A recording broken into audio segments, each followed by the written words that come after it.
Je vais à présent, I will au revoir now James. Je vais à présent ouvrir un nouveau temps qui est dédié à la reconnaissance, tout particulièrement pour les travaux réalisés par le professeur Nicholas Robinson. Ce dernier, en tant que Chair Emeritus de la chaire d'excellence Normandie pour la paix, on a tendance à le décrire comme le mentor des mentors, une personnalité extrêmement inspirante. Et comme vous le savez, cette chaire d'excellence est organisée selon 3 collèges. Le collège des pionniers, c'est-à-dire les personnalités comme professeur Robinson, Tony Oposa, Michel Prieur, Mireille Delmas-Marty, Edith Brown-Weiss, autant de grands noms, mais aussi des ambassadeurs, c'est-à-dire des personnes qui sont actuellement en poste, quel que soit leur poste, société civile, académique ou autre, et la nouvelle génération. À présent, nous allons donner la parole en premier lieu au professeur Nicholas Robinson. Il ne peut pas être avec nous pour des questions d'agenda et nous allons juste partager maintenant avec vous le message qu'il a préparé pour nous, puisqu'il nous a envoyé une vidéo. Professeur Robinson nous a envoyé une vidéo. Dominique, j'ai besoin de toi. Où il va expliquer en fait les différents temps de recherche qu'il a organisés pour la chaire d'excellence Normandie pour la paix. Il a régulièrement organisé des temps forts, ce qu'on appelle des temps forts de diplomatie scientifique de très haut vol, à l'occasion desquels, avec son génie d'anticipation, il a permis de faire phosphorer des idées de très haut niveau et aussi d'inspirer différentes personnes. Et souvent, ces événements ont été des temps de comment dire, d'inspiration mutuelle et des graines pour d'autres événements. Donc, j'ai l'immense plaisir et honneur de donner la parole au professeur Robinson qui a donc enregistré une vidéo à votre attention. Parfait. C'est bon, tu peux lancer dès maintenant. Bonjour. Je suis Nicholas Robinson. Je regrette de ne pas pouvoir être avec vous. Là, avec la chaire Normandie pour la paix, la chaire Normandie pour la paix est une institution éducative. C'était un énorme privilège d'être avec vous, de travailler avec vous et de faire partie de cette chaire Normandie pour la paix en tant que président émérite et avec la professeure Émilie Gaillard. Et le but, c'était vraiment d'amener un contexte particulier. Donc, dans cette chaire Normandie pour la paix à Caen, et c'est pour cela que nous l'avons fait à la veille du Congrès mondial de la nature de l'UICN 2020 à Marseille. Et nous avons organisé donc un colloque à Marseille pendant 2 jours sur l'éthique environnementale, sur la contribution nationale et locale.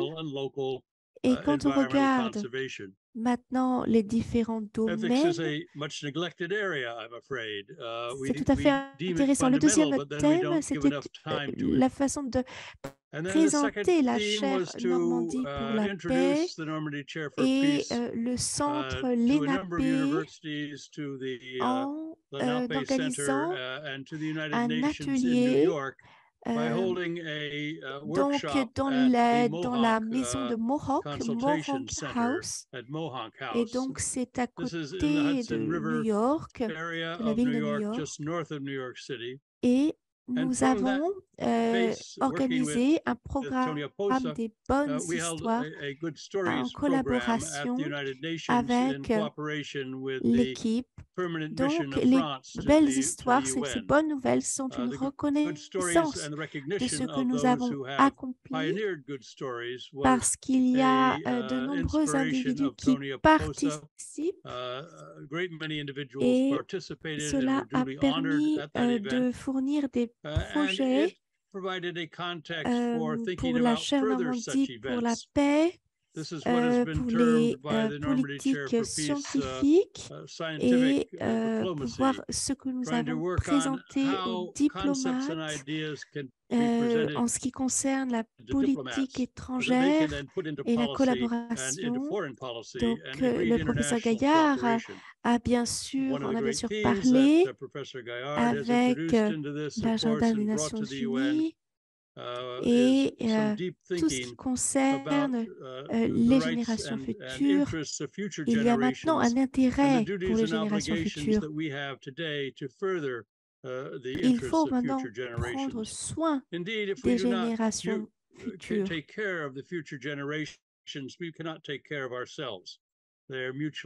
Et il faut vraiment le faire de façon fluide, comprendre les erreurs commises par nos ancêtres et avoir de l'humilité. Nous avons travaillé aussi avec le centre ENAP en ce qui concerne l'instance permanente des Nations Unies sur les questions autochtones à New York, au siège des Nations Unies. Et c'est important aussi à cette époque de renouveler notre travail avec les peuples autochtones et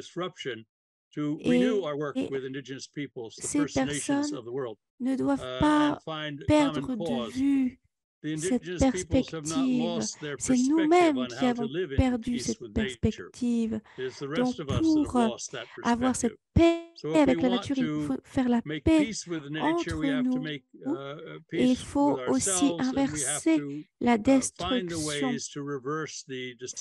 qui a été causée avec la pollution et tous ces mécanismes de destruction.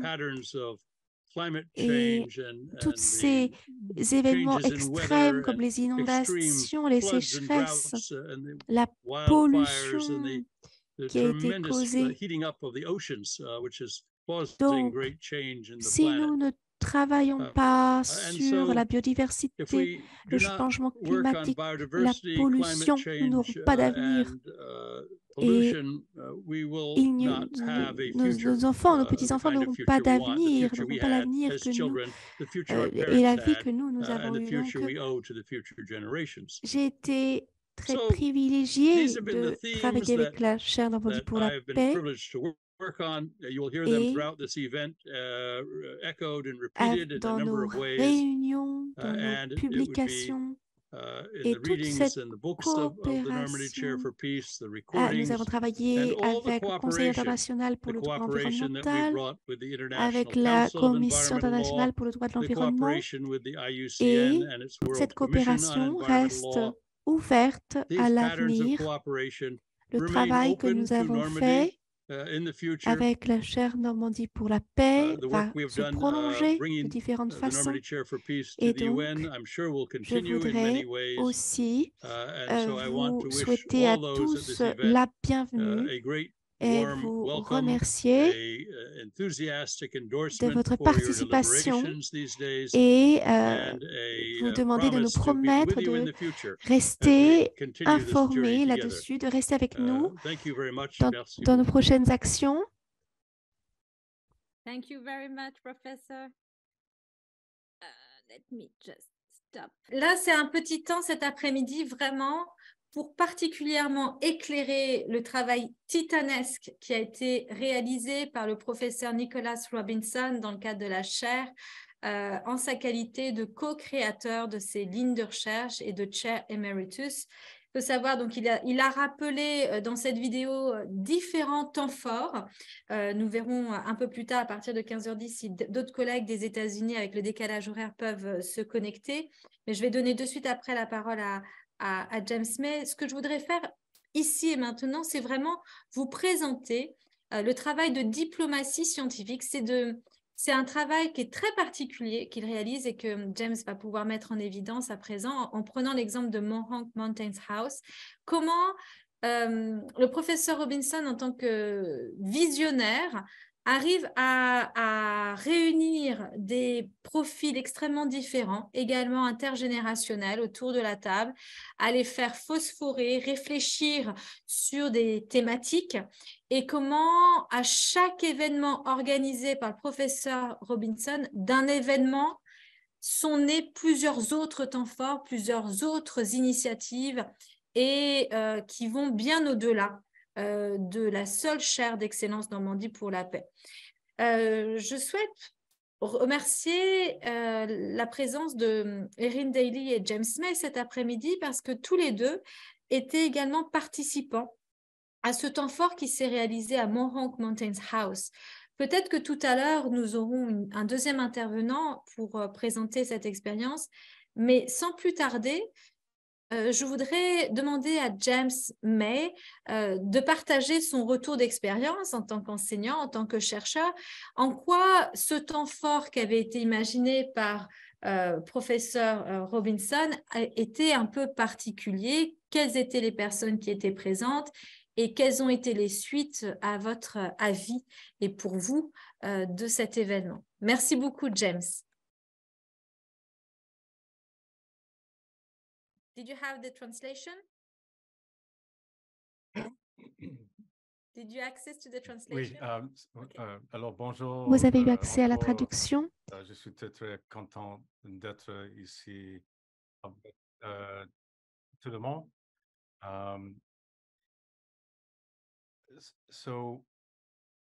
What we are going to talk about avec Erin Daly is donc, ce que nous, on a parlé, c'est ce qu'on a vu il y a un an à Mohonk.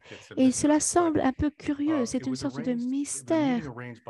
Donc, c'était une réunion organisée par le professeur Nicholas Robinson. Et la plupart d'entre vous connaissent bien sûr le professeur Robinson, mais vous ne vous rendez peut-être pas compte qu'il est un des intellectuels les plus célèbres au niveau du droit de l'environnement, un des professeurs les plus célèbres, et il est très connu pour son plaidoyer et pour son mentorat. Il a vraiment fait une différence pour un certain nombre de personnes, et il a bien sûr il a bien sûr été pionnier et été leader aussi au niveau de la chaire Normandie pour la paix. Et c'est très important d'avoir des discussions sur les façons dont nous pouvons, faire la paix avec la Terre. Nous aurons la paix sur Terre lorsque nous aurons la paix, nous ferons la paix avec la Terre, comme le dit très bien Tonio Posa. Donc, il y a effectivement cette maison dans la montagne à Mohonk à New York. C'est donc un endroit où, pendant de longues années, les dignitaires du monde entier ont négocié des traités de paix et d'autres instruments de paix. Et c'était donc une réunion à laquelle Émilie Gaillard a participé, Nicholas Robinson, Tony Posa et plusieurs douzaines d'avocats et de professeurs de droit et de penseurs de la paix. Et c'est là que nous avons aussi débattu de plusieurs façons d'imaginer la paix à travers des coutumes de différents participants, comme des participants de la nation Lenape, ainsi que d'autres qui ont pu exprimer leurs idées au sujet de la façon de faire la paix avec la Terre. Donc, lorsque nous en avons parlé, cette idée de droit à un environnement sain a émergé. Bien sûr, c'était la première chose. Et la deuxième chose, c'est que le sujet de la discussion était de comment impliquer la Cour internationale de justice dans le thème du changement climatique. Et c'était avant l'Assemblée générale des Nations unies, avant que cette Assemblée générale se réfère à la Cour internationale de justice et à cette demande d'avis consultatif sur les droits et les obligations des nations en ce qui concerne le changement climatique. Donc, nous avons pu aussi fournir plus d'informations sur comment les débats ont été menés et j'aimerais aussi parler de cette journée spéciale à Mohonk. Je voulais aussi en parler plus sur ce contexte à Mohonk et les personnes qui étaient là. Jim a dit que c'était un site historique parce que c'est un site où de nombreux dignitaires se sont rassemblés par le passé et en fait l'histoire remonte à bien plus longtemps que cela. Nous avons été très heureux d'avoir dans notre groupe des étudiants, aussi des équipements là où nos réunions avaient lieu. On a pu nous informer de l'historique de ces salles, de ces équipements, de ce lieu. Et il y a aussi eu des membres de la tribu Lenape,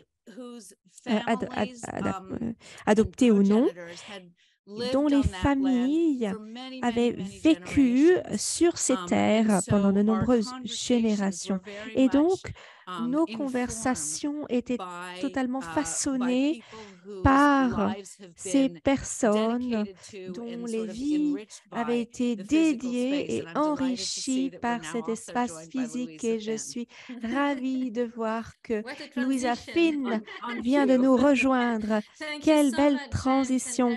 Merci beaucoup, James et Erin. Merci d'avoir partagé vos pensées, vos expériences sur cette expérience inoubliable à Mohonk House. Nous avons maintenant Louisa Finn avec nous, qui est descendante de ces personnes qui détiennent cette terre de Mohonk House. Donc, merci beaucoup d'expliquer la spécificité de ce territoire, de cet endroit particulier. Et cet événement a été dédié au travail du professeur Robinson, son travail visionnaire qui a anticipé, qui a planté des graines. Et maintenant, qu'est-ce qu'on va faire plus tard? Donc, je pense que c'était important de vous donner la parole et je vous remercie chaleureusement d'être là. Je sais que mes collègues vous ont demandé d'intervenir à la dernière minute. Bien sûr, nous aurions pu faire mieux, mais vous êtes formidables et nous vous remercions d'être là. Merci d'allumer votre micro. Merci à tous. Merci, bonjour Émilie. Merci de m'avoir invité. Juste une petite correction. Je suis donc dans la 4e génération des propriétaires de Mohonk House. On a commencé en 1869. Évidemment, le but au départ, c'était d'avoir un hôtel et ce n'étaient pas des entrepreneurs. Ils avaient des valeurs de simplicité, de paix et donc c'était le monde humanitaire. Ils ont commencé des conférences pour trouver des alternatives aux guerres.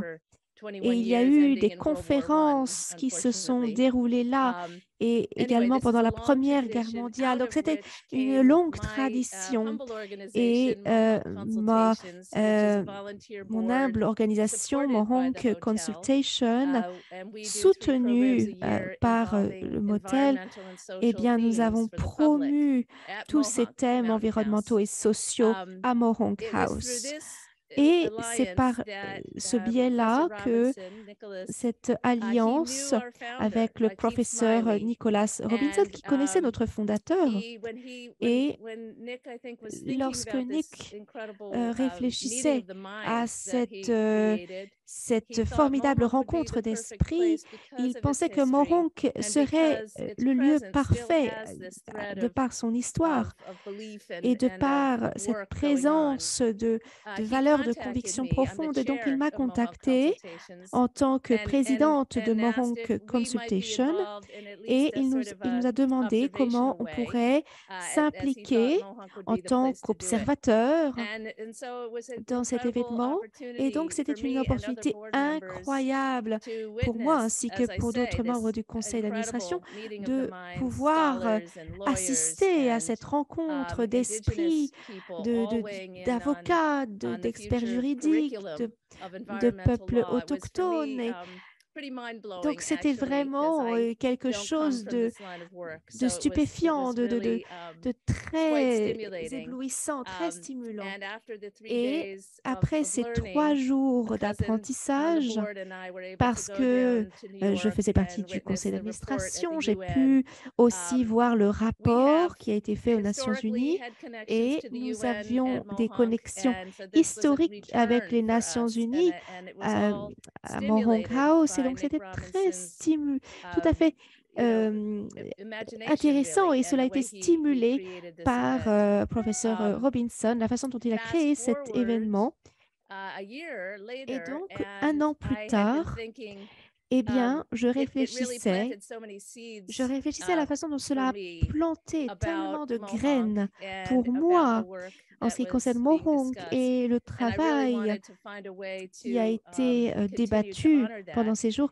Et je voulais continuer à honorer cela. C'est pour cela que nous avons, donc 1 an plus tard après la conférence, j'ai invité à April à venir. Il est venu, donc c'est un homme du Lakota.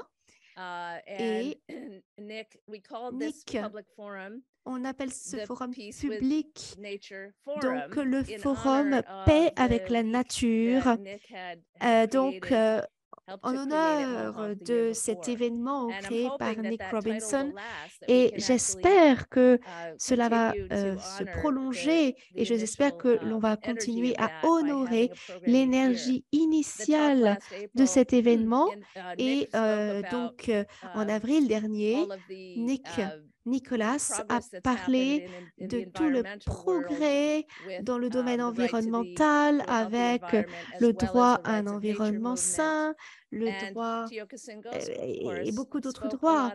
Et on a parlé beaucoup aussi des perspectives des peuples autochtones, de leur langue et comment la culture ne peut pas être comprise sans comprendre la langue et les différences en ce qui concerne la langue. Il n'y a pas le sens de droit pour les peuples autochtones, mais il y a une responsabilité par rapport au monde naturel. Et ces 2 personnes venaient de perspectives tellement différentes et pourtant, ils étaient totalement respectueux. Ils se respectaient l'un et l'autre. Ils pouvaient reconnaître leur point de vue au niveau du monde. C'était une soirée, enfin plutôt une après-midi formidable.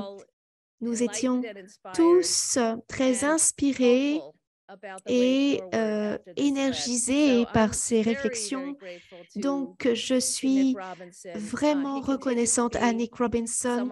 Il continue à être un guide, une personne que je considère comme un guide pour que nous puissions aller de l'avant et réfléchir à la façon dont nous pouvons améliorer notre façon de vivre sur cette terre. Et voilà, c'est ce que je voulais dire. Merci beaucoup. Merci beaucoup, Louisa. C'est excellent. Cela montre comment le professeur Robinson a ce génie pour anticiper ce qui peut être fait. Je vais reprendre en français. en tout cas, moi, j'ai découvert le professeur Robinson. Alors, c'est vrai qu'aux États-Unis, il est très connu. C'est une sommité à tel point qu'on ne le présente plus. Mais en France, en Europe, peut-être qu'en Afrique, je ne sais pas, il n'est pas aussi connu qu'aux États-Unis. Et moi, j'ai à cœur aussi de le mettre en lien avec nos collègues ici en France. Le grand génie de professeur Robinson, c'est de savoir réunir des personnalités et des profils extrêmement différents.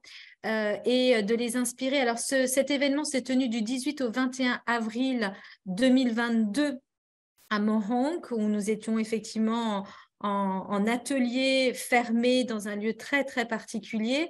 Alors, c'est bien aussi, merci infiniment, Erin, d'avoir rappelé aussi les multiples strates d'histoire parce que Louisa nous a fait l'honneur de nous recevoir et comme elle a dit, c'est la 4e génération. Mais avant, il y avait d'autres générations et d'autres habitants. Et en fait, ça a été pour nous aussi l'opportunité de rencontrer les Lénapé. Et ça, j'en suis infiniment reconnaissante à la fois à Louisa et à la fois à professeur Robinson d'avoir rendu cette rencontre possible. Alors, c'était vraiment des réunions de brainstorming sur différents grands thèmes, notamment faisant suite à l'adoption du rapport et la publication du rapport publié par le programme des Nations Unies pour la protection de l'environnement intitulé Making Peace with Nature, faire la paix avec la nature, qui faisait totalement écho avec notre leitmotiv choisi par Tonio Posa, faire la paix avec la terre. Et nous avons rencontré des personnes à la fois Narinder Kakar de UPeace. Ça a planté une graine que l'on va présenter aujourd'hui et demain sur la question de l'éducation aux droits des générations futures avec UPeace peut-être un jour. Il y avait également présent Mary-Evelyn Tucker et John Grimm qui sont des disciples de Brian Berry et qui ont été très inspirés d'être là aussi, de rencontrer toutes les personnes qui étaient là, j'imagine aussi, je le sais, les Lénapé. Il y avait de présent donc des profils complètement différents, également de tout âge, et différents thèmes, je peux vous les présenter rapidement. Quelles sont les réponses que l'on peut apporter au rapport du PNUE sur faire la paix avec la nature? Comment enseigner aux futurs leaders? Quels éléments d'enseignement faisant écho aux lignes de recherche de la chaire Normandie pour la paix, comment répondre à la guerre faite à la nature avec le travail fait par le centre Lénapé, avec un focus également dans le programme sur l'abandon de la doctrine de la découverte. Il faut savoir que c'est vraiment quelque chose, un nouvel enjeu majeur.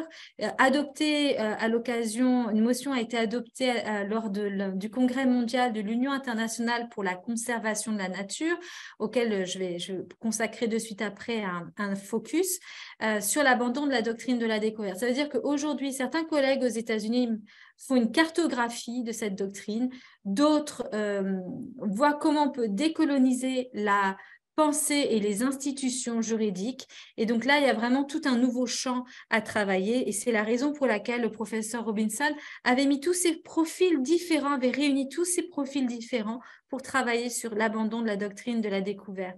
Je me rappelle très bien que James May avait présenté sur les droits de la nature.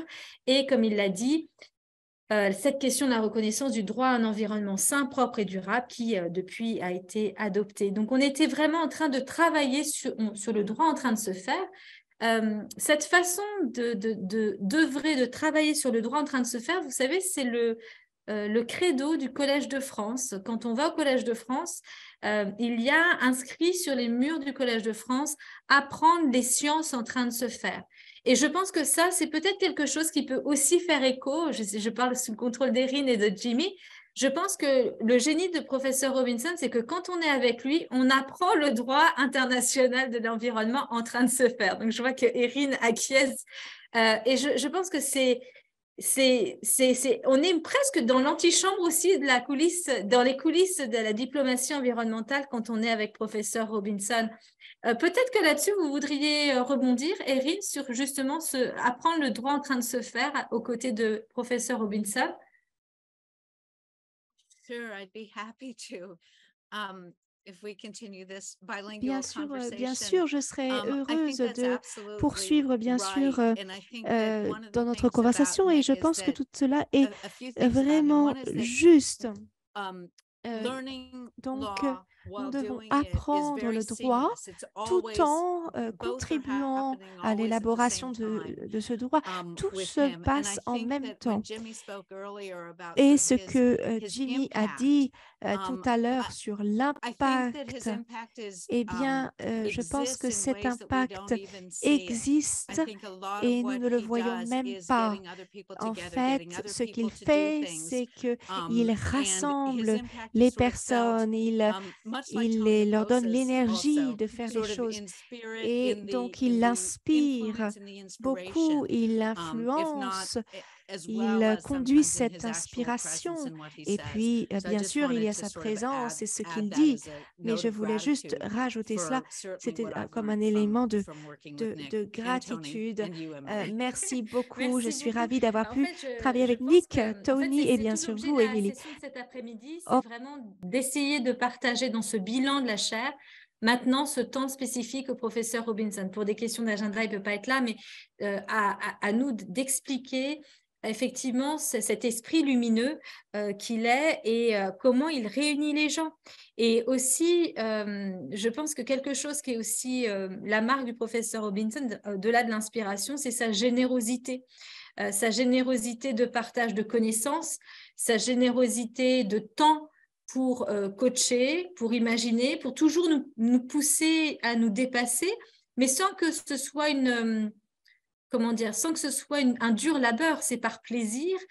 Et il arrive à anticiper quelles seraient les personnes qui s'entendraient bien avec quelle personne, et il a cette vision. En fait, comme dit le Tony Oposa, qui est aussi très inspirant, il dit de professeur Robinson que c'est le gourou des gourous. Pour moi, il fait tout simplement de la magie en nous inspirant, et je tenais vraiment à le remercier. Et mon Hong, ça a été vraiment un temps magique, un temps suspendu, un temps... C'était aussi hors du temps. On était plongé dans une nature qui est absolument magnifique. Vraiment, là, on se sent en harmonie aussi avec la nature dans le sens où il y a ces grands rochers, il y a cette eau qui est là, il y a une atmosphère très particulière. Et merci beaucoup, Louisa, de nous avoir reçus. Et merci parce que vous avez dit aussi que ça vous a inspiré les cycles de dialogue, de paix avec la nature.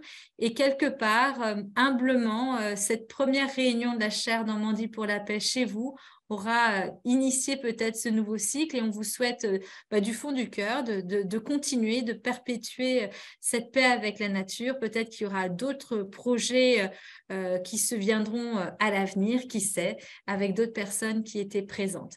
Est-ce que Louisa, vous voulez rajouter quelque chose?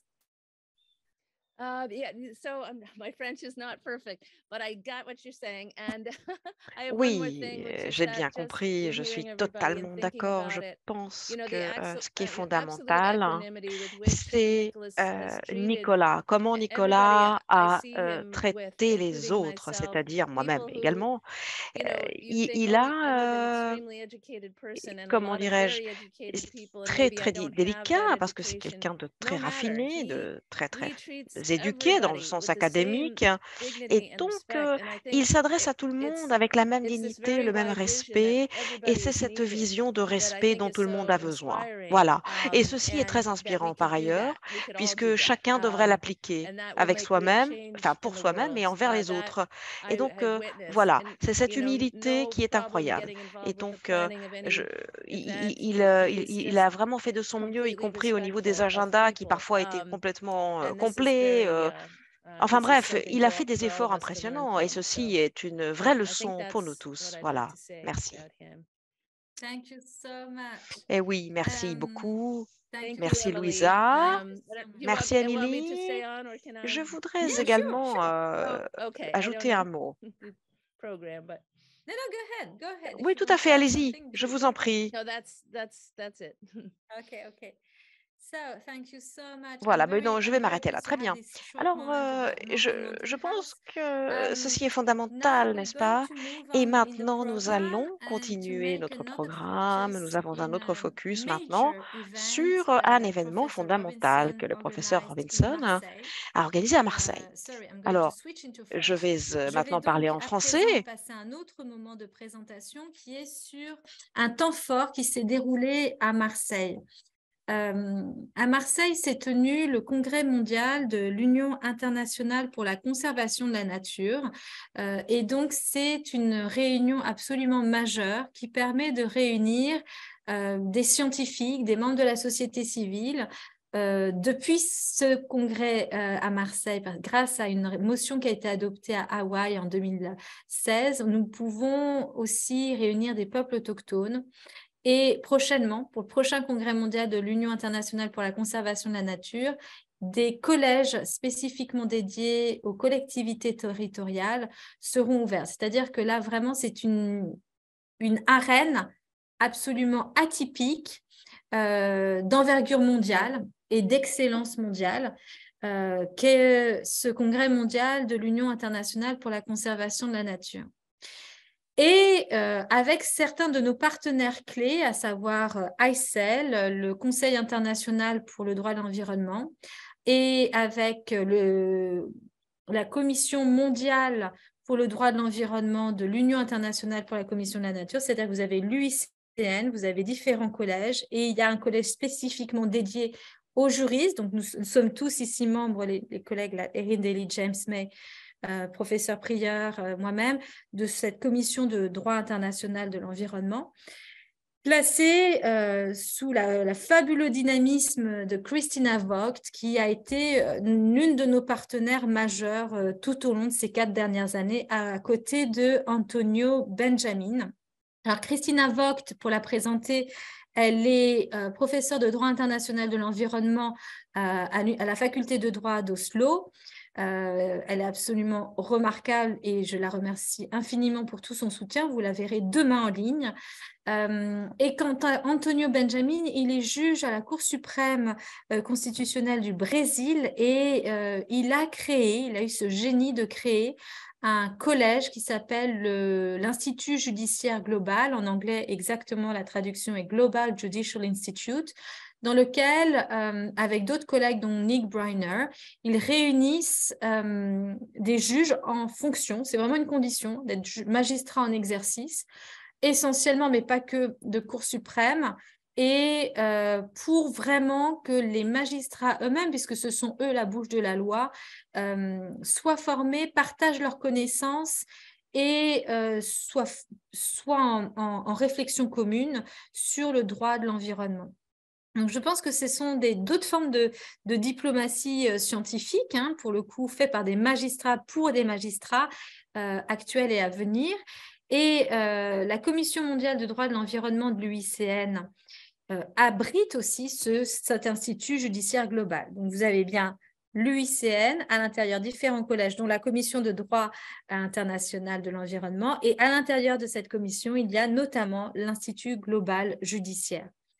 Et professeur Robinson, avec ses collègues prestigieux, Christina Vogt et Antonio Benjamin, ont réfléchi à un temps fort qui s'est tenu à Marseille avec le partenariat de la chaire d'excellence Normandie pour la paix, parce qu'à l'occasion de cette grande réunion mondiale autour de l'environnement, le grand regret de nos collègues, c'était de voir, premièrement, qu'il n'y avait pas beaucoup de place faite pour le droit, pour les réflexions et les sessions juridiques. Vous soumettez des propositions, en fait, pour avoir un colloque en droit de l'environnement. Mais à l'intérieur de ce courant, il y a aussi besoin de sciences humaines.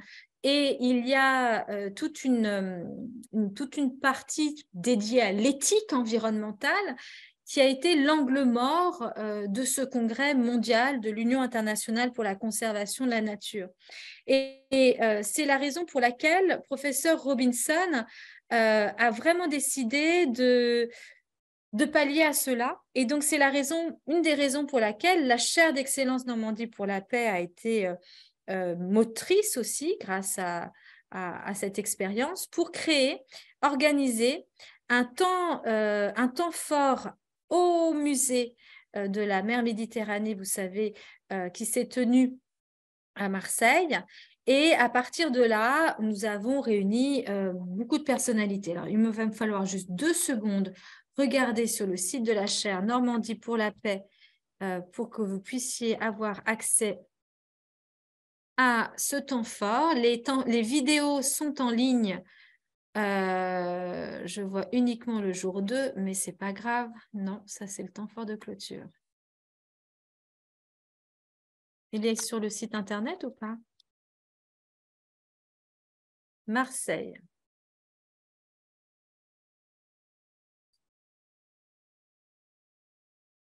Qu'est-ce que c'est que ça?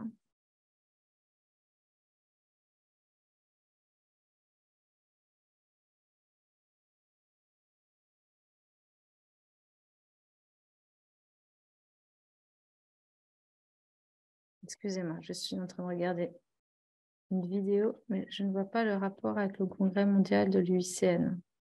C'est pas grave. Alors,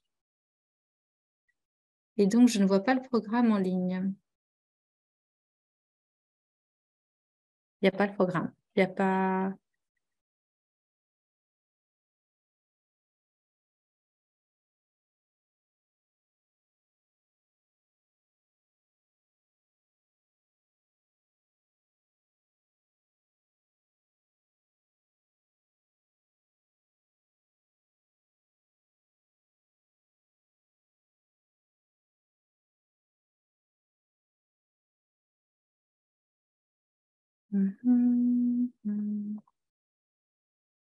Bon. Alors, qu'est-ce qu'on fait? On fait une pause et on revient après? Une pause s'impose? Alors, ce que je vais faire, c'est que je vais faire une pause de 10 minutes parce que le site internet n'est pas à jour sur le Congrès mondial de l'UICN malgré le temps fort. Donc, je reviens dans 10 minutes.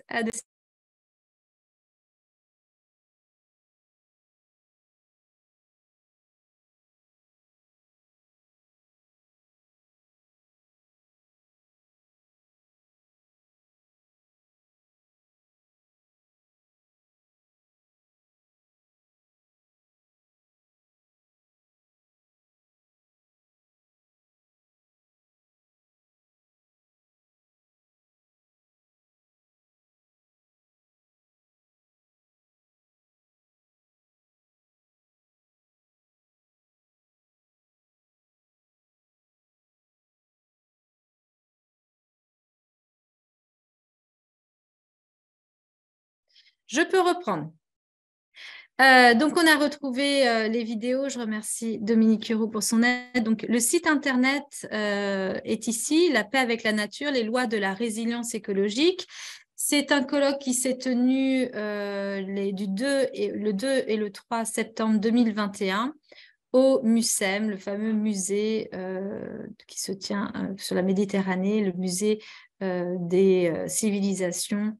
Donc, je voudrais rappeler que ce colloque a été vraiment l'occasion, dans un premier temps, de donner la parole aux partenaires clés et aux institutions qui portent la chaire, à savoir le CNRS, la région Normandie, bien évidemment ICEL, à savoir que c'est le International Council on Environmental Law. Vous avez les institutions comme l'Université de Caen, la MRSH et bien évidemment Antonio Benjamin, Tony Oposa et moi-même. Et là, vous avez donc le programme et le génie là, du professeur Robinson a été de tisser ensemble dans chacune des lignes des grands thèmes clés de la chaire Normandie, puisque le message, c'est la paix avec la terre. Il y avait ce projet donc, de paix avec la nature qui était dans les tuyaux pour le PNUE. Et donc là, on a tissé ensemble des personnalités de la Commission mondiale du droit de l'environnement de l'UICN, des personnalités d'organisations internationales de l'ONU, du PNUE ou de l'UICN, et des membres chercheurs, leaders essentiellement de la chaire d'excellence Normandie pour la paix. C'est ainsi que vous aviez des sessions extrêmement riches et axées sur l'éthique. Quels sont les fondements éthiques du droit écologique? Donc, vous savez qu'hier, on a fait un bilan avec Joran Zonle et Christophe Bourriot, qui sont en train de publier un même ouvrage en 3 langues, en anglais, en français, en espagnol, sur éthique environnementale pour juristes.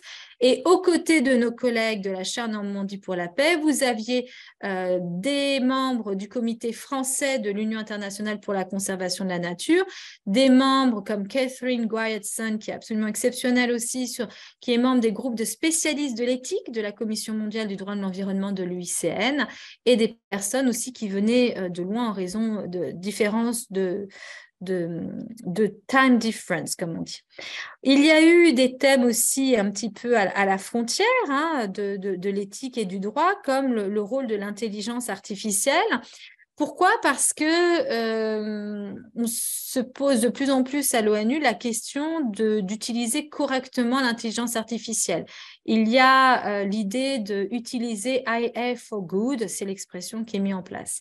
Et puis, comme vous le voyez, des sessions spécifiques imaginées dans le cadre de la chaire Normandie pour la paix, sous la direction du professeur Michel Prieur. On a bien mis en valeur le travail réalisé par les indicateurs juridiques, et vous voyez ici encore des travaux qui vont être mis en valeur demain. Je vous invite vraiment à vous connecter, car il y aura une belle surprise annoncée concernant à l'époque la promesse de l'avis consultatif de la Cour internationale de justice. À l'époque, c'était une promesse puisque le travail était à l'œuvre. Aujourd'hui, la Cour internationale de justice est saisie de cet avis consultatif. Et donc, on avait la jeunesse des élèves et aussi Alienware, qui est le responsable stratégique de cet avis consultatif pour la chaire Normandie pour la paix. Demain, Alienware va vraiment dresser son bilan sur les webinaires qu'il a organisés, et notamment un temps fort que nous avons organisé à New York avec la mission diplomatique du Vanuatu. Donc là, c'était vraiment un temps pendant ce chemin qui n'a cessé de progresser. Nous avions une ligne spécifique sur la justice transitionnelle à la consolidation de la paix, et donc ça fait écho avec ce que j'ai présenté hier matin, avec un panel spécifiquement dédié à la justice transitionnelle et les peuples autochtones, et la chaire Normandie pour la paix a publié en français et en espagnol les actes écrits de webinaires organisés par Luis Miguel Gutierrez et Laetitia Braconnier. Il y avait un panel sur la sanctuarisation des forêts en présence de représentants de peuples autochtones. Apollinaire Ossoulio, protecteur de l'environnement au Bénin, où il crée aussi des kits pédagogiques et des formes de parrainage. Un enfant est parrain d'un arbre. Et Mindaï Bastida, représentant autochtone Otomi, organisé par Gerd Peterbru, qui pendant 3 ans, je le montrerai tout à l'heure dans le cadre de l'éducation, a beaucoup œuvré pour faire en sorte que des chefs autochtones viennent sur le territoire normand et rencontrent notamment la jeunesse. Donc, on retrouve ici James May, qui était en ligne il y a quelques minutes, puisqu'il est représentant d'ICEL sur les droits de la nature. Et donc, sous sa modération, plusieurs collègues de France, de PACE, pour travailler et relayer cette approche en termes de droit de la nature qui, je vous le rappelle, participe de ce grand mouvement de transformation des droits et des systèmes juridiques. Le droit des générations futures, ça va de pair et synergie avec la reconnaissance des droits de la nature, avec les droits des animaux, donc un décentrement du paradigme juridique occidental qui est anthropocentrique et en plus placé jusqu'à le présent sur le prisme de la colonisation. Et puis, des good stories, les 50 ans d'élaboration du droit de l'environnement, et à nouveau, cette intelligence transgénérationnelle, c'est-à-dire permettre à différentes générations, parce qu'on avait aussi tous les étudiants du Master Génération Future et Transition Juridique qui étaient là, Donald Kanyarou, et une éminence en matière de diplomatie environnementale. Il a créé, ni plus ni moins, il a œuvré à ce que le programme des Nations Unies pour la protection de l'environnement soit basé à Nairobi au Kenya. C'est-à-dire, sans Donald Kanyarou, peut-être qu'il n'y aurait pas eu de PNUE à Nairobi. Tout ce travail, il l'a retracé, il l'a décrit de ce colloque qui était incroyable à entendre. Et c'est notamment ce discours-là qui m'a inspiré l'ouvrage qu'on vous a présenté ce matin avec Michel Prieur et Ali Mekouar, l'ouvrage des coulisses de la diplomatie juridique environnementale, parce que c'est précisément cette présentation de Donald Cagnaro qui m'a fait comprendre aussi que si ces personnes-là ne sont pas interviewées de leur vivant, c'est un savoir qui va se perdre. Et notre souhait en tant qu'enseignante, c'est aussi de le transmettre aux prochaines générations. Le 3 septembre, nous avons justement essayé de croiser cette question du processus de métamorphose des droits, comment on renouvelle les fondements des droits en harmonie avec la nature. Donc, j'adresse des salutations chaleureuses et respectueuses à Maria Mercedes, qui est actuellement la représentante de Harmony with Nature et à la tête de ce programme aux Nations Unies. Et puis, le droit des générations futures. Comment on crée un pont entre ces deux grandes branches, et j'adresse tout particulièrement mes sincères remerciements à Corinne Lepage, qui est venue à Marseille, qui est toujours partante et qui aurait dû être avec nous cet après-midi, mais elle a été retenue et nous la remercions parce qu'elle a toujours été présente dans nos événements. Corinne Lepage, il y a quelques années, a proposé au président français François Hollande de rédiger une déclaration universelle des droits et devoirs de l'humanité. À cette occasion, nous avons, et j'ai eu l'honneur de rejoindre son équipe de rédacteurs, nous avons œuvré pour proposer ce texte qui devait à l'origine être présenté lors de la COP 21. Et nous avons travaillé notamment main dans la main avec les services juridiques du ministère des Affaires étrangères. À l'époque, M. Laurent Fabius était ministre des Affaires étrangères. Et ce texte, malheureusement ou pas, en tout cas, n'a pas été présenté à la COP 21. Et à la suite, nous avons souhaité demander à M. Fabius ses conseils, notamment de diplomatie environnementale, vu qu'entre-temps, il était nommé président du Conseil constitutionnel. Quoi qu'il en soit, ce texte est porté depuis 2015 par Corinne Lepage, par sa pugnacité, pour que des universités, des villes, des personnalités aussi du monde spirituel, des barreaux d'avocats, notamment le Conseil national des barreaux français, mais le Conseil européen des barreaux ou encore le barreau de New York, adoptent cette déclaration universelle des droits et devoirs de l'homme. Ici en Normandie, plus précisément sur la presqu'île de Rouen, il y a eu une catastrophe il y a quelques années. Une entreprise a explosé, a pris feu, et cet incendie a mis le feu aux toitures d'amiante. Et c'est une catastrophe écologique pour toute la zone aux alentours. Et outre cette pollution par les airs liée à cet incendie, il y a la pollution des sols, et la Seine, à cet endroit-là, nous disait le maire de Rouen, est particulièrement polluée au point que les perturbateurs endocriniens génèrent un processus de féminisation des poissons. Et l'intégrité autour de cette zone particulière pose question. C'est la raison pour laquelle le maire de Rouen a souhaité poser une stèle avec la Déclaration universelle des droits et devoirs de l'humanité. Tous les articles que nous avions rédigés sont inscrits sur une stèle sur cette presqu'île à Rouen. Et je tiens vraiment à honorer la pugnacité de Corinne Lepage, parce que c'est un exemple d'énergie, elle ne lâche rien, et elle porte ce texte qu'elle souhaite faire adopter par la société civile, et elle y arrive. Par exemple, un CGLU, qui est un groupement de quasiment la totalité des villes de France, je crois que les nombres, les chiffres, c'est en termes de milliards, 5 milliards d'habitants représentés. Le conseil d'administration a adopté cette déclaration universelle des droits et devoirs de l'humanité. Alors, le contexte est assez particulier, j'y reviendrai demain, puisqu'il va y avoir en septembre de l'année prochaine un sommet international des Nations Unies, un sommet international de l'avenir. Et actuellement, on le sait, les missions permanentes des Nations Unies travaillent à l'adoption d'un pacte des générations futures. pacte des droits des générations futures ou déclaration des droits des générations futures ou déclaration pour les générations futures. Le titre exact n'est pas encore arrêté, mais clairement, j'ose espérer que l'histoire retiendra que cette déclaration universelle des droits et devoirs de l'humanité, impulsée par Corinne Lepage, en est aussi une préfiguration. Elle-même inscrite dans l'héritage d'une autre préfiguration, à ma connaissance, il y en a peut-être d'autres bien évidemment avant, celle que j'ai connue au niveau occidental, c'est la déclaration des droits des générations futures, imaginée et formalisée par le commandant Cousteau et l'UNESCO en 1994 et présentée à l'Assemblée générale de l'UNESCO. Donc c'est une continuité et qui va devenir l'année prochaine une réalité.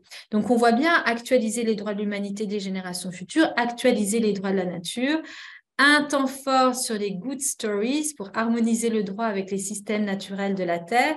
Et vous voyez à nouveau des personnes de la chaire, des personnes d'ONG internationales, des personnes d'organisations internationales comme la FAO. Et ça, c'est la spécificité, la grande puissance de ralliement du professeur Robinson.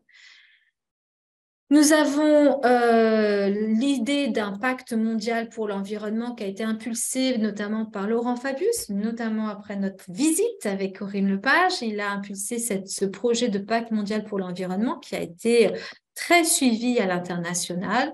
Un panel sur l'intelligence artificielle, puisqu'il y a un double visage sur cette intelligence artificielle qui a été bien mise en évidence ici. Et enfin, des questionnements de haut niveau sur comment répondre aux crises existentielles de la Terre. Vous savez, lorsque moi je parle du droit des générations futures, je prends soin de rappeler que c'est un droit d'anticipation qui est particulièrement nécessaire à notre temps pour anticiper les risques existentiels. Si vous n'anticipez pas les risques existentiels, vient le temps des catastrophes.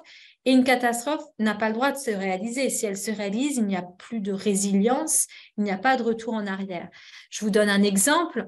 Ce qui se passe à Fukushima, alors, on retiendra facilement la date du 23 août 2023.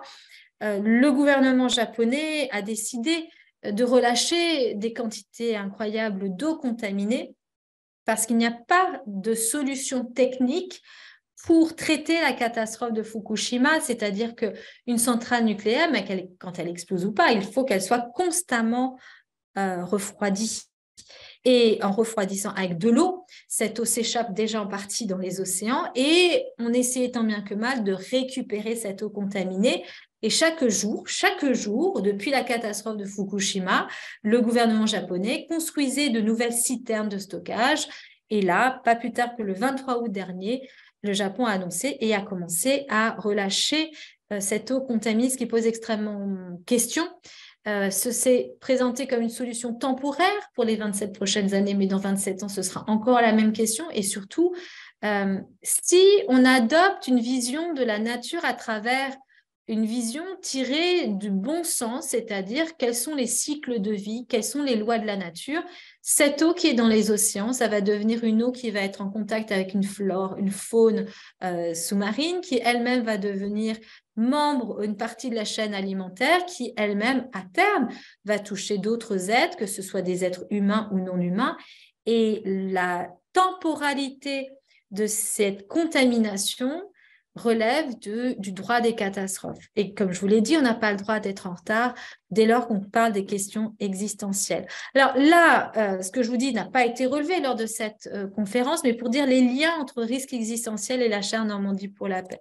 J'adresse des pensées toutes particulières au juge Michael Wilson, qui a parlé de son travail pour la commission sur la critique. Ça a été une question un peu débattue. C'est un peu technique, donc je n'entrerai pas dans le détail, mais j'adresse une pensée particulière puisqu'il est juge à la Cour suprême de Hawaï. Et comme vous le savez, Hawaï vient de connaître une catastrophe quelques jours dans l'île de Maui. Et là, c'est un panel qui est précisément intergénérationnel, plurigénérationnel, avec un juge en exercice de grande expérience, avec un mentor, le professeur Oettinger, à qui j'adresse également mes sincères remerciements, puisque le professeur Oettinger était là lorsque nous avons créé la chaire Normandie pour la paix. Il a été très soutenant pour ce projet. Et Christopher Sudol, qui, à l'époque, était en train de travailler sur cette question de la renonciation à la doctrine de la découverte. Christopher Sudol, à l'époque, était étudiant à l'université de Pace Law University et Christopher Sudol a consacré son mémoire sur ce thème-là et plus précisément a travaillé, à œuvrer pour que la motion sur l'abandon de la doctrine de la découverte soit adoptée. Donc, cette présentation de Christopher Sudol a été faite avec David Foreman et c'est un des grands temps forts historiques de ce congrès mondial de l'UICN.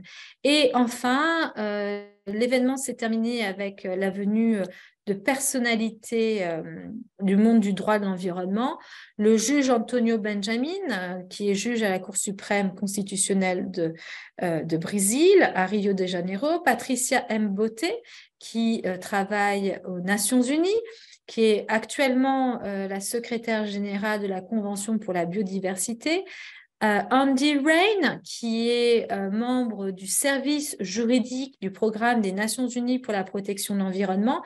Andy Rain est aussi quelque part très inspiré et aussi il est toujours en dialogue, en partage, tant avec professeur Robinson qu'avec Tony Oposa, et je le remercie pour tous ces échanges, pour sa disponibilité, pour son soutien aussi pour la chaire Normandie pour la paix, d'être présent à cet événement. Tony Oposa, Smita Narula, éminence du droit de l'environnement. Et donc, à la fin, c'est terminé cet événement, puisqu'il fallait ensuite aller au congrès mondial de l'Union internationale pour la conservation de la nature.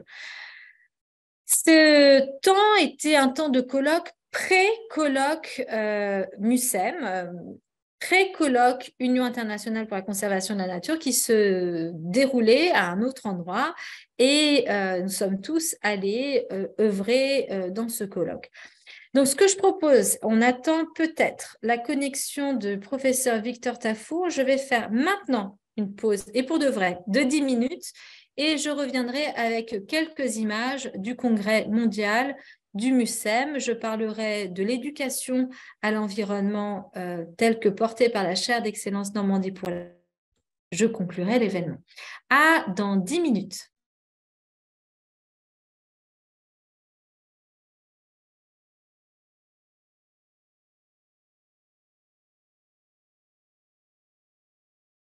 C'est OK. Donc, on va reprendre la session par rapport au MUSEM. Donc, je réalise que James May est toujours avec nous et il va pouvoir prendre la parole parce que, donc, moi, ce que je voulais vous montrer, c'était sur le site Internet, vous avez accès à l'intégralité des vidéos ou en tout cas un compte-rendu assez substantiel avec cet événement qui était hybride, qui donnait la parole large aux élèves, aux leaders de ligne. Vous avez ici Aline Ware, qui s'est tenue au MUSEM et qui a été littéralement organisée par le professeur Robinson. James, est-ce que tu souhaiterais parler de cet événement en particulier organisé par le professeur Robinson?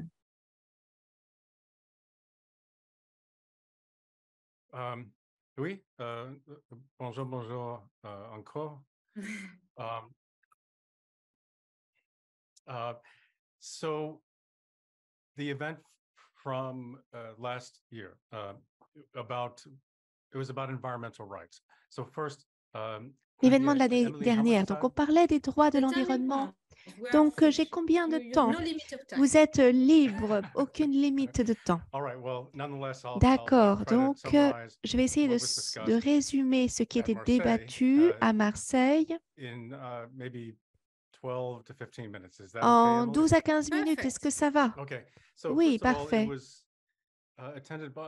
Donc, il y avait des participants que vous connaissez, Aline Ware, Nick Robinson, Michel Prieur, Émilie Gaillard, Tony Oposa, Tony Oposa et toutes ces personnes sur le site Internet dont nous a parlé Émilie. Donc, la conversation était en français parce que la France est devenue un centre leader en ce qui concerne la pensée des droits, du droit à l'environnement et parce que aussi Anselki et grâce à notre coordinatrice générale de la chaire Normandie pour la paix, donc Émilie Gaillard. Et donc, je faisais partie de ce panel à Marseille.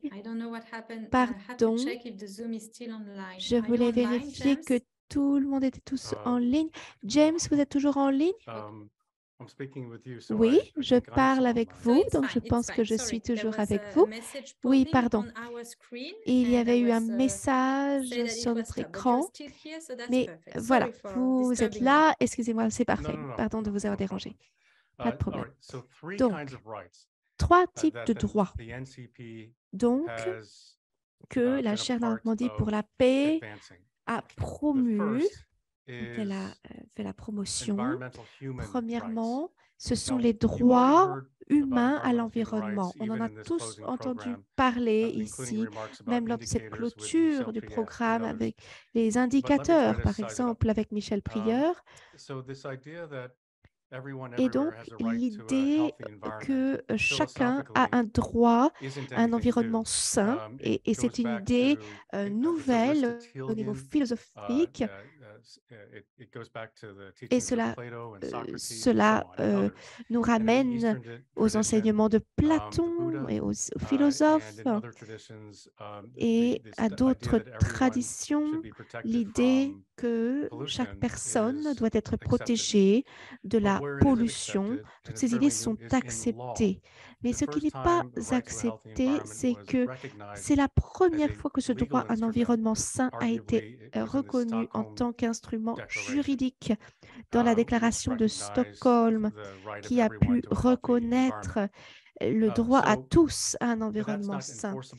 Et donc, eh bien, plusieurs endroits partout dans le monde ont commencé à reconnaître ce droit à un environnement sain. Et l'État d'Illinois aux États-Unis l'a fait en premier en 1971 en reconnaissant ce droit et en l'inscrivant dans la Constitution. Ensuite, il y a eu l'État de Pennsylvanie et ensuite d'autres États qui l'ont suivi. Et il y a 2 ans, l'État de New York. Et donc là, ce sont donc les avancées. Et dans le globe, dans la planète, il y a de nombreux pays qui ont inclus ce droit à un environnement sain. Et donc la question qui a été débattue à Marseille, c'est est-ce que cela crée une différence? Est-ce que cela crée un facteur de transformation? Donc nous avons débattu de cela de différentes façons, suivant différentes traditions. Donc, les droits, comment nous nous engageons dans les droits de l'environnement, les droits environnementaux. Donc, nous avons ici quelques exemples avec l'affaire Urgenda et dans le cas des Nouvelles-Galles du Sud et d'autres cas en Allemagne et d'autres cas où les droits environnementaux ont été promus. Et de ces 84 pays qui ont adopté ce droit à un environnement sain, il y a eu moins de 100 décisions de justice qui ont été rendues par des cours suprêmes, c'est-à-dire des cours qui ont une autorité suprême. Donc, cela veut dire qu'il y a en moyenne environ 2 cas, 2 affaires par an ou moins. Donc, il y a toujours beaucoup de chemin à faire. Et il y a beaucoup d'affaires qui ne vont jamais être portées devant un tribunal aussi parce que il y a des obstacles, un manque de reconnaissance des droits, par exemple. Et ici, dans ce cas, il y a tout de même un résultat positif dans une grande majorité des cas. Donc, c'est difficile de faire des généralisations, mais on doit essayer là où on peut le faire. Et il y a plus de cas où il y a eu des contentieux. Donc, à partir de 2015 jusqu'en 2023, on voit une augmentation spectaculaire du nombre d'affaires. Donc, on va voir, cela pourrait engendrer une transformation et on doit faire beaucoup plus de travail sur ce droit à l'environnement porté devant les tribunaux. Il faut continuer ce travail et cela pourra façonner le droit. Donc, c'est ça que je voulais dire sur le droit humain à l'environnement. Ensuite, un deuxième axe, donc, c'est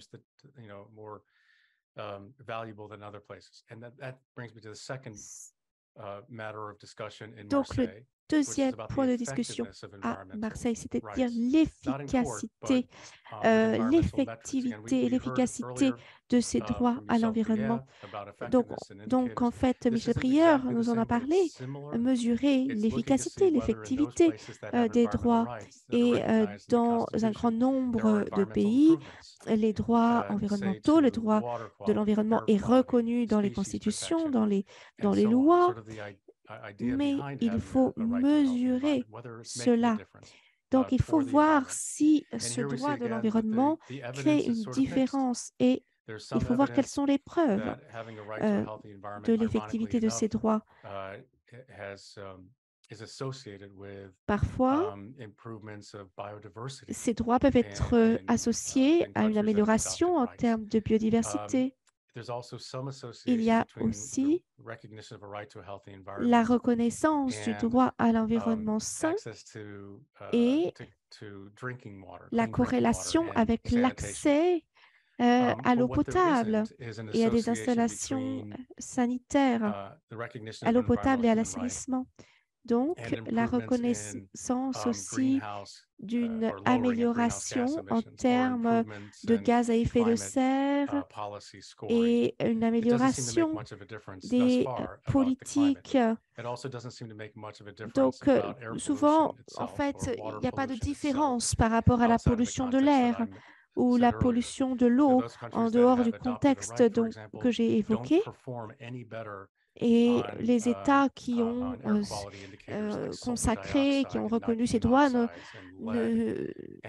pas forcément une meilleure performance sur ces tableaux-là, ne se comportent pas forcément mieux par rapport à certains sujets environnementaux.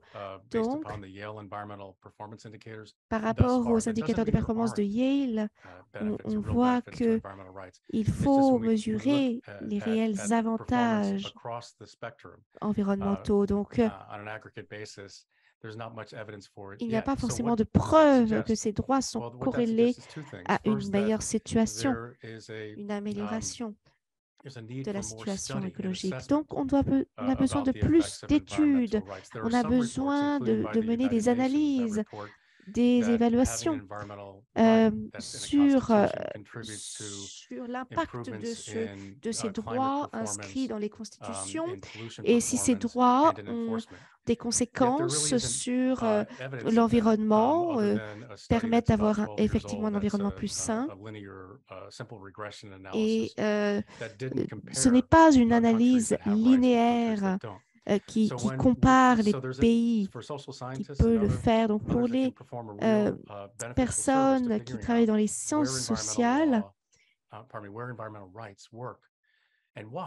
puisque on a besoin de savoir si ces droits liés à l'environnement fonctionnent, si ce droit à l'environnement reconnu dans les constitutions permet effectivement une amélioration en termes de la situation écologique. Donc, en ce qui concerne le modèle de la chaire Normandie pour la paix, qui promeut la paix avec la terre et comment identifier des façons de faire en sorte que le droit protège l'environnement. Donc ensuite, au MUSEM, il y a aussi un autre sujet de discussion, ce sont les droits de la nature. Et les droits de la nature sont des droits très différents des droits que je mentionnais avant. Souvent, on ne parle pas des visions biocentrées. Le droit de la nature, là, on se concentre sur la nature. La nature en tant que sujet. Et donc là, on personnifie la nature. On dit que la nature a des droits et des responsabilités. Donc, ce sont les droits de la nature. Il y a seulement un pays qui a intégré dans sa constitution les droits de la nature. Ce ne sont pas les droits à la nature, ce sont les droits de la nature. C'est le concept de la Pachamama. Et donc, il y a un seul pays qui a reconnu ce droit par sa législation ou par un tribunal. C'est donc la Bolivie, la Nouvelle-Zélande, deux pays qui ont une législation qui reconnaît les droits de la nature. Par exemple, en Nouvelle-Zélande, ce sont les droits des rivières et dans certains pays, les tribunaux ont pu vraiment prendre en compte ces systèmes juridiques. Donc, par exemple, en Colombie, la constitution colombienne a été interprétée comme une constitution écologique avec le fleuve Troado qui a maintenant des droits. Et donc, mais certaines fois, les tribunaux ont du mal à reconnaître les droits juridiques de la nature et la Cour suprême en est un exemple où la décision de Loreto a été inversée par rapport au fleuve Gange et à cause de la responsabilité du monde. Donc, reconnaître ses droits et ses responsabilités. Donc, les gens ne comprennent pas que les systèmes naturels peuvent avoir des droits ainsi que des responsabilités. Donc, par exemple, le fleuve, le Gange, lorsqu'il y a un débordement, ce fleuve détruit les cultures. Donc, ce fleuve a aussi une responsabilité. Donc, c'était un casse-tête, un vrai casse-tête, très difficile à comprendre. Donc, cela nous donne vraiment un aperçu très rapide sur les droits de la nature, comment ils sont reflétés dans le droit, et donc l'idée des droits de la nature.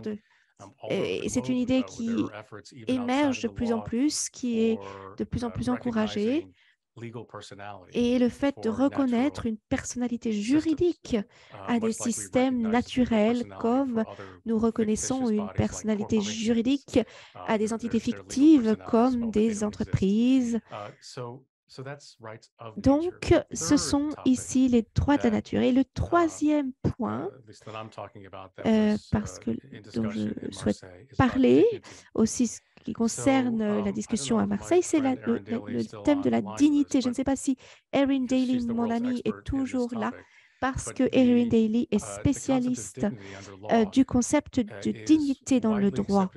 Et ce concept de dignité est généralement très bien accepté partout dans le monde. De nombreuses constitutions reflètent ce droit à la dignité.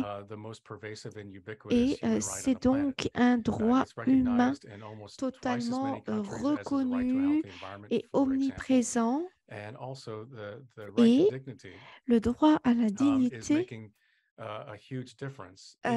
crée une grande différence aussi dans les tribunaux. Là, nous avons un corpus d'affaires de 50 ans. On a vraiment une jurisprudence qui s'étend sur 50 ans et un grand nombre de contextes, par exemple, quand on parle de discrimination sur le lieu de travail, quand on parle de conditions d'emprisonnement et lorsqu'on parle de droits liés à l'arrestation. Et finalement, bien sûr, l'environnement. Et il y a eu plusieurs affaires partout dans le monde et au cours des dernières années, par exemple, on a vu le droit constitutionnel à la dignité qui est de plus en plus reconnu et les affaires les plus significatives ont eu lieu au Pakistan. La constitution du Pakistan n'intègre pas le droit à un environnement sain, mais finalement, on a quand même cette reconnaissance par le droit à la dignité. Et puisque là, on a aussi ce défi du changement climatique avec la Cour suprême de Lahore au Pakistan qui a reconnu ce droit, qui a demandé, qui a exigé du gouvernement qu'il s'améliore et qu'il s'améliore dans ce domaine et qui a demandé l'établissement d'un comité et de vraies améliorations. Donc, et cela s'est fait grâce à une décision de cette Cour. Donc, il y a aussi d'autres décisions décisions de justice qui ont permis de reconnaître le droit à un environnement sain, mais pas directement, mais par le droit à la dignité, par exemple au Népal, à Katmandou, en Inde, avec une affaire, et dans d'autres pays, partout dans le monde, au Nigeria, par exemple, donc où Shell, l'entreprise Shell, qui brûle du méthane en excès, occasionne une violation de ce droit à la dignité. Et donc, finalement, ce torchage du gaz naturel a été interdit. Et donc là, ici, on voit que le plus grand producteur de pétrole et de gaz naturel du continent africain, eh bien, en fait, une grande partie de ce pétrole et de ce gaz est brûlé brûlé dans l'environnement, ce qui cause d'immenses dégâts. Donc là, on voit que le juge a été transféré, les dossiers ont été perdus, mais on encourage ce juge comme Antonio Benjamin, comme d'autres, beaucoup d'autres amis qui sont des juges qui peuvent vraiment créer une différence en ce qui concerne le changement climatique. Donc là, je voulais juste vous faire un petit résumé de notre conférence mondiale à Marseille et des différents droits qui ont été abordés. Donc, deuxièmement, le droit de la nature, troisièmement, le droit à la dignité et ensuite aussi ce qui se rapporte aux belles histoires, aux bonnes nouvelles dont on a parlé tout à l'heure. Il y a aussi une composante qui regroupe ces deux dernières composantes. C'est Held versus Montana. Donc, des jeunes plaignants du Montana ont pu ainsi porter une affaire en justice et ils ont vraiment porté cette affaire devant la justice en ce qui concerne les émissions de gaz à effet de serre. Et dans le cas du Montana, eh bien, et des gaz à effet de serre, il y avait le transport, les émissions, l'extraction minière. Et ces enfants subissent les effets du changement climatique à travers, bien sûr, tous les feux de forêt, les pertes au niveau agricole, beaucoup d'effets du changement climatique et les politiques et finalement la décision de la justice a établi que les politiques du Montana violent le droit à un environnement sain et violent le droit à la dignité. Et donc, c'est la seule juridiction sous-nationale, territoriale, où nous voyons que, en fait, la Constitution reconnaît différents droits à l'environnement et le droit à la dignité. Et aussi demande à cet État de prendre des mesures pour vraiment stopper ces effets et gérer et aborder ce grave problème. Et donc ensuite, la Commission mondiale du droit à l'environnement et toutes ces institutions ont pu aussi contribuer à la paix avec la Terre. Et comme disait le Tony Oposa, nous n'aurons pas la paix sur Terre tant que nous ne ferons pas la paix avec la Terre. Donc, merci encore à Émilie Gaillard et à toutes les personnes qui se sont impliquées avec la chaire. Et vraiment, je vous remercie et je vous souhaite le meilleur. Merci beaucoup. Merci beaucoup, James. Vous nous avez donné vraiment, vous nous avez donné un panorama, une vue d'ensemble qui résume vraiment très bien ce congrès de Marseille. Donc, merci beaucoup. C'était un grand honneur. Nous voulions partager avec vous une photo du professeur Robinson au congrès de l'UICN. Donc, je vais parler maintenant on en en mettra français. d'autres dans le site internet de la chaire. Mais on voulait vraiment s'immerger, repartir là-bas à Marseille et le remercier. Donc, une petite image. Alors, il y en aura d'autres. Hein. On va tout actualiser sur le site internet, bien évidemment.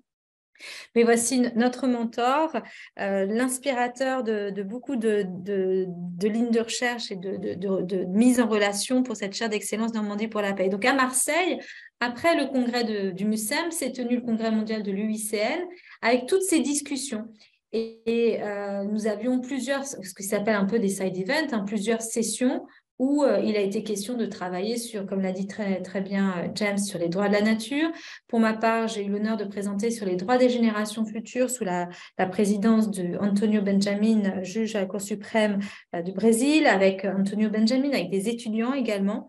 Parce que la particularité de ce colloque, ça a été aussi d'emmener toute une promotion d'étudiants d'étudiants à Marseille.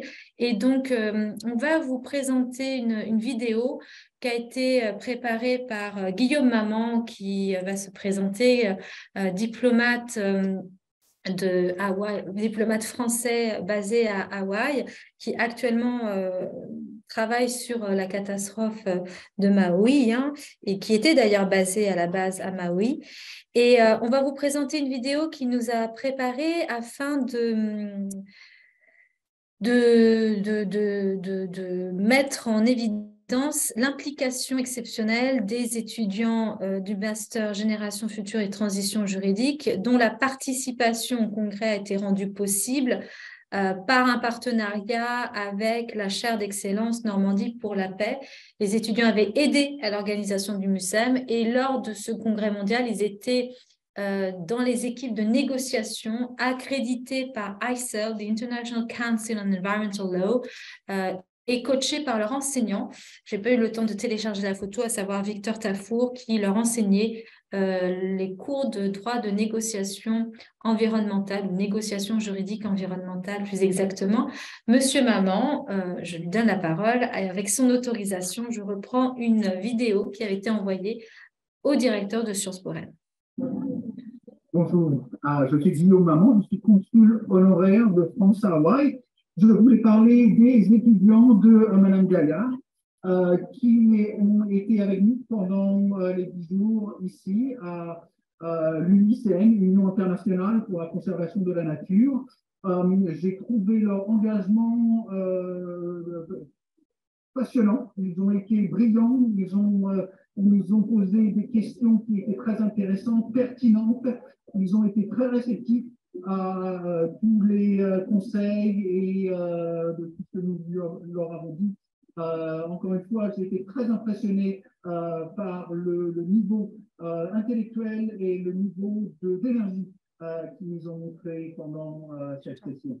Donc, je n'ai que de bonnes choses à dire de la part, de ma part, pour les étudiants et pour Madame Gaillard.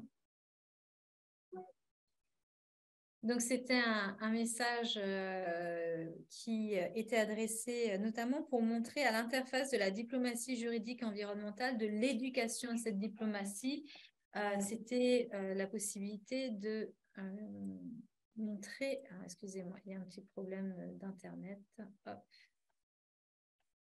Comment on arrivait à impliquer également des étudiants de master lors de ce congrès mondial de l'UICN. Et Monsieur Maman, qui est un diplomate français, a développé vraiment, a observé les étudiants et a vu à quel point, sous la direction du professeur Victor Tafo, ils étaient formés aux négociations juridiques environnementales.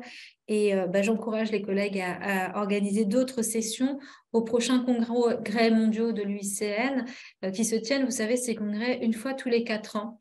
Et il y a tout un travail aussi que Pace University fait durant les 4 années, c'est-à-dire d'impliquer les étudiants chaque année à travailler sur des motions qui ont vocation à être votées. Donc, c'est vraiment un travail aussi de diplomatie scientifique environnementale tel qu'on l'a décrit dans l'ouvrage coordonné avec Ali Mekwar et professeur Michel Prieur. Donc voilà, on remettra bien à jour le site internet avec différentes photos, les photos des étudiants avec leurs enseignants, les photos avec des personnalités. C'est aussi un endroit où les peuples autochtones s'expriment, se réunissent et relaient non sans émotion leurs paroles. Je répète ma présence sur ce temps fort de mi-parcours du MUSEM de Marseille et de Mohonk.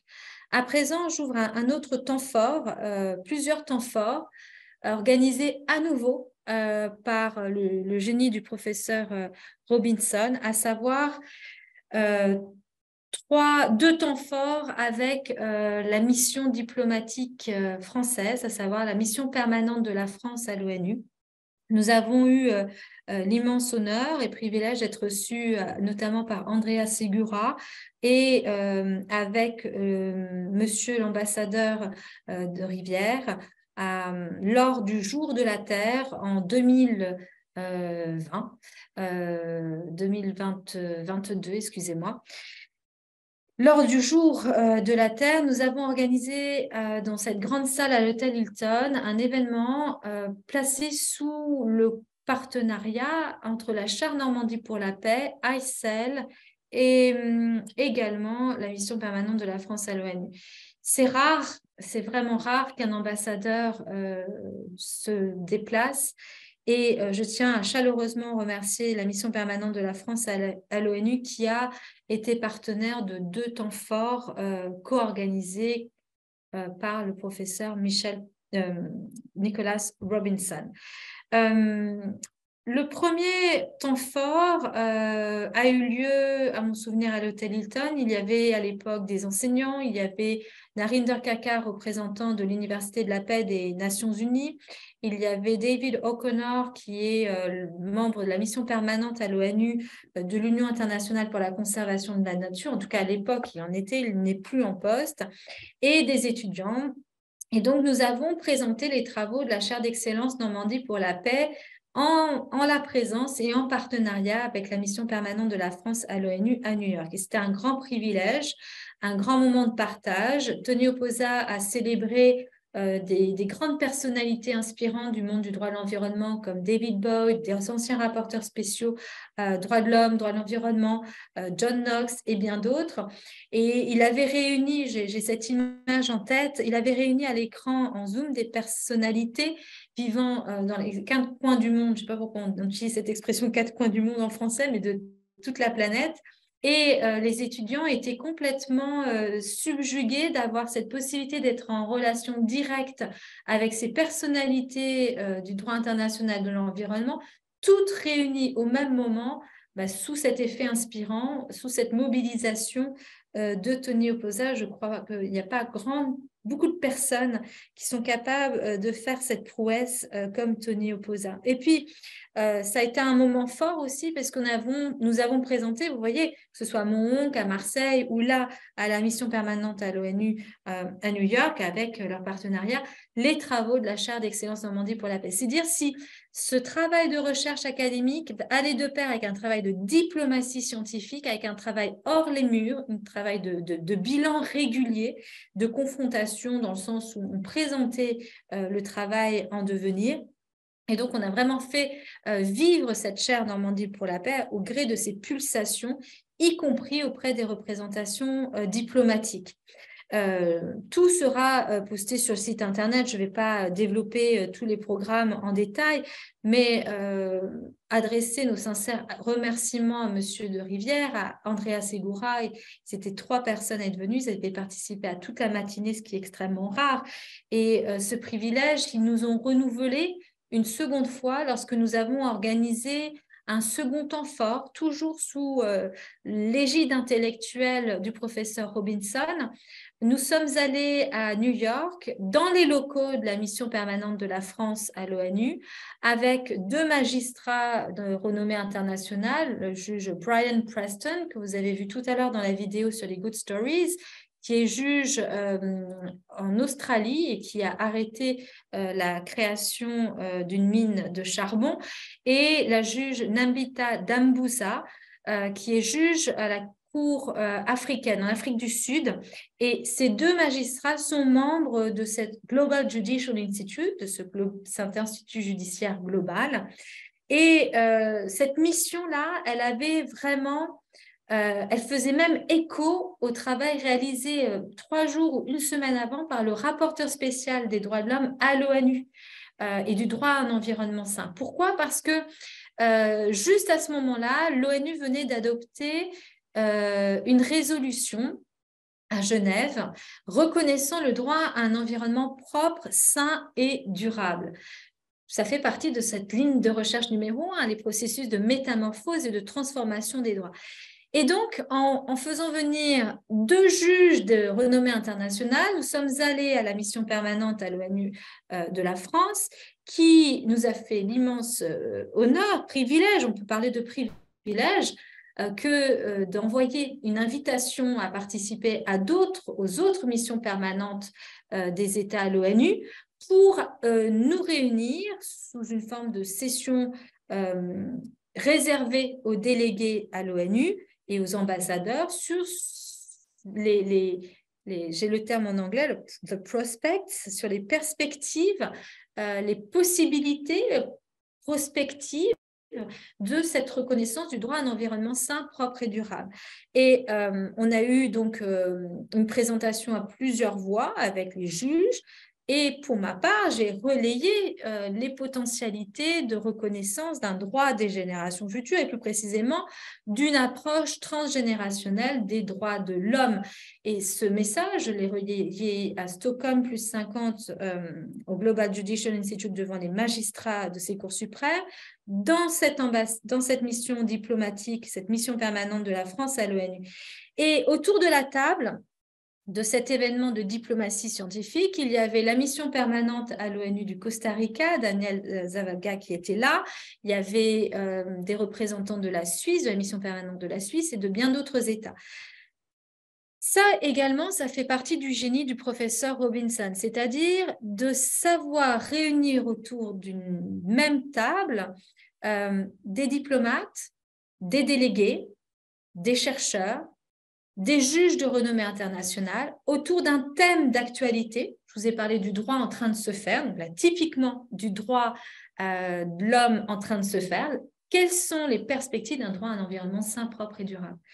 Et de cet événement-là est né bien d'autres événements, dont le dernier en date, qui a eu lieu fin mai à New York, dont on vous parlera demain, avec la mission diplomatique du Vanuatu et en partenariat avec la mission diplomatique, la mission permanente à l'ONU du Costa Rica, qui était là à ce moment-là.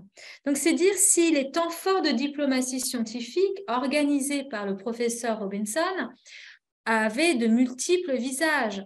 Un visage d'atelier fermé, mais avec des personnes d'horizons très différents dans des lieux très privilégiés comme Mohonk Mountain House. Un visage très public, puisqu'on avait géré l'événement en hybride, également avec une retransmission en direct à l'hôtel Hilton. Et puis des temps forts de diplomatie scientifique à l'intérieur même de la mission permanente de la France à l'ONU. Et c'est dire aussi la confiance que nous a accordée, et je la remercie encore, je la remercierai jamais assez, Madame Andrea Segura.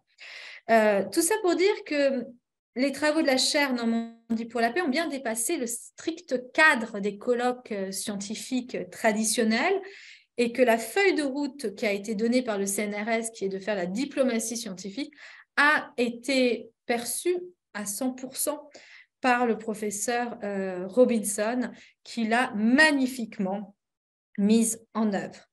On mettra sur Internet donc les différentes photos de ces temps forts, et un autre temps fort a eu lieu lors de la célébration des 50 ans du premier congrès mondial de la Terre, du premier sommet de la Terre qui s'est tenu à Stockholm en 1972, comme vous le savez. Le premier sommet mondial de la Terre a initié un cycle tous les 10 ans de sommet de la Terre. Et la grande spécificité, c'est qu'en 72, pour la première fois, les États se sont réunis avec au chevet de la Terre. Et Stockholm 72 a adopté une déclaration, donc du soft law, ce que l'on appelle du droit souple, doux et mou, à l'époque non contraignant. Et cette déclaration commence par un article qui reconnaît le fait qu'il existe quelque part un droit à un environnement sain. Dit autrement, c'est la première fois qu'on a réalisé cette jonction entre le domaine des droits de l'homme et de l'environnement en 72. Et donc, quand il a été question de célébrer les 50 ans de ce sommet de la Terre, par le sommet de la Terre Stockholm plus 50, nous avons à nouveau mis sur pied une délégation chaire Normandie pour la paix pour aller à Stockholm. Et vous voyez comment tout est imbriqué. Suite aux événements de diplomatie scientifique précédents, un lien de confiance était créé avec l'Université de la paix, UPeace, l'Université de la paix des Nations Unies, grâce à la personne de Narinder Kakkar, qui en est le représentant permanent à l'ONU, qui était venu à Mohonk, qui a participé également à ce temps fort à l'Hôtel Hilton en partenariat avec la mission permanente de la France à l'ONU. Et donc, à Stockholm plus 50, la chaire Normandie pour la paix a envoyé une délégation de 4 personnes, professeur Robinson, Narinder Kakkar, le recteur de l'université et doyen de la faculté de droit de UPeace, Juan Carlos Sáenz Borgo, et moi-même.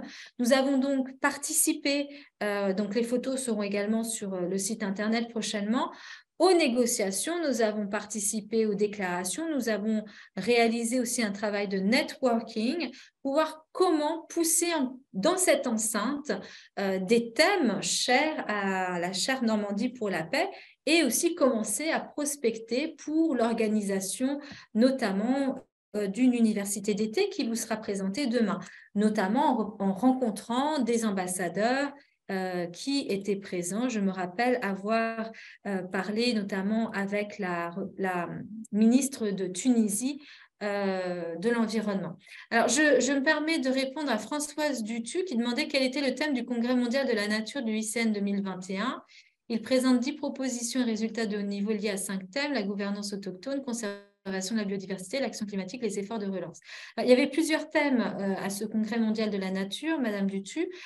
Pour notre part, il y avait plusieurs sessions qui ont été faites. On a participé à des temps forts organisés avec des peuples autochtones. On a organisé, nous, une session sur les droits des générations futures et les travaux de la chaire Normandie pour la paix. Et mes collègues, indépendamment de la chaire, participaient à d'autres événements. Voilà, j'ai répondu à votre question. Je reviens donc sur Stockholm plus 50. Et à nouveau, professeur Robinson a organisé cette diplomatie scientifique à 2 niveaux. Celle qui est dans l'enceinte de Stockholm plus 50, donc on est dans la délégation UPeace, et une autre qui était basée à l'extérieur, à savoir dans un autre lieu, où là, nous avons rencontré des personnalités de la Croix-Rouge, d'organisations internationales, et à nouveau, on se retrouve autour de la table avec des acteurs majeurs du monde des droits de l'homme, du monde du droit international de l'environnement, des ONG, Christina Vogt, qui est toujours présente et on la remercie, et donc toujours des moments d'effervescence intellectuelle. C'est-à-dire que la Chaire d'excellence Normandie pour la paix a été rythmée de temps forts, imaginés, construits par professeur Robinson, où il a mobilisé des personnalités absolument remarquables, de très haut niveau, et en alternant et en cumulant des temps publics, des temps fermés, mais toujours dans une dynamique constante d'évolution de la pensée et de progression de la pensée. Alors, je ne sais pas si Juan Carlos Sainsborgo pourra être présent. Il est censé se connecter à 17h.